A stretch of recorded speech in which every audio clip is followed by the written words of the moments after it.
of my neighbors was this little lady called Miss Vanilla Hearn, and I started calling her Miss Vanilla. I thought they were saying vanilla, but they were saying Vanilla. And oddly enough, Miss Vanilla was Dr. Shackelford's sister, and he's the one that amputated my grandfather's leg. But I lived out there about 2 weeks, and I cried every day till the school bus came and the kids got off the bus. And Miss Vanilla called me one day and wanted to introduce herself and told me that she wanted to meet me, and if I would come down and make me a peanut butter sandwich, we'd go for a walk in the woods. So I slapped 2 pieces of bread together, and I took off the next day and spent the day with this little lady. And I've never had such a good time in my life. Her house was like a museum.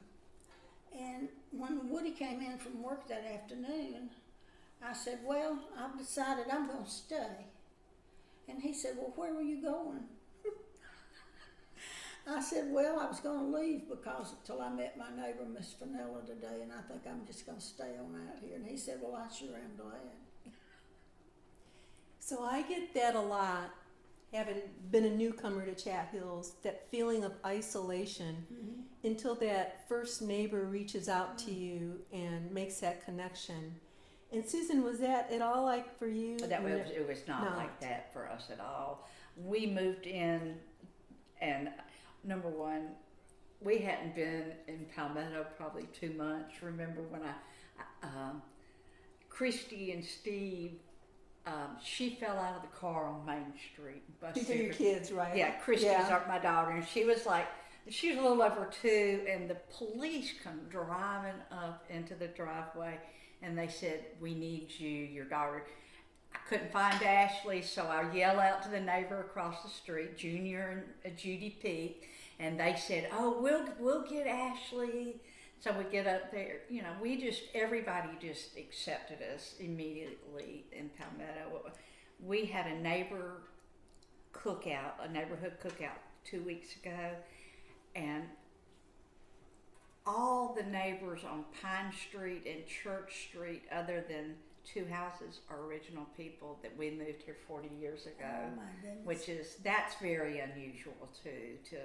It's been a long-term friendships. Of course, a lot of people are still all related back there. Yeah, that was the thing I did find. But I found more isolation after the pandemic than I did when we first moved here. Oh my. Yes. Well, and I shouldn't be surprised, but you're not quite the same generation, you and Carole. No. But you have this strong bond, and over lunch I heard several things you worked on together, a fundraiser at church to raise money for someone that needed Carole brought me a housewarming gift. Number one. Oh, tell us about it. Well, she brought me, back then, it was, in the early 80s, and everything was that real country look. And it was one of those hats with a ribbon, it had flowers, and you hung it on the wall. And then she came to tell me all about, I guess it was Lizzie Hopkins lived there. My house is an old house in Palmetto, and so she was telling me about Miss Lizzie planting all those azaleas. I mean, if anybody knows my house, I've got giant azaleas in the front yard, and we've cut those down, and they come back. And I think those azaleas have been there over 100 years. They have. And that was your aunt, wasn't it? It was my mother-in-law that Aunt Lizzie gave her what she called a jardinier, and it was a vase. And I had never heard the word jardinier till she took it out and showed it to me, and I have it at my house now. Yeah. But Aunt Lizzie was one of the Richardson children. She was the daughter of Miss Annie Richardson was her sister-in-law, but it was a large family, and she had married the Hopkins man, and they were Rhema members. Let's see.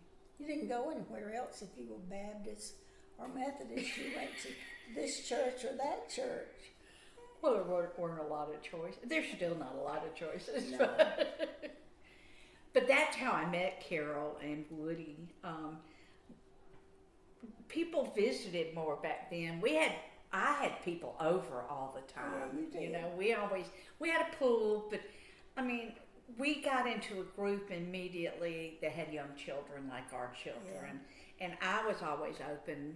I've let people stomp through my house. I've been on open, tour homes, and She has a beautiful home. it's a home. I appreciate It it. is a home. Well, you two ladies share a lot in common in that you've never met a stranger.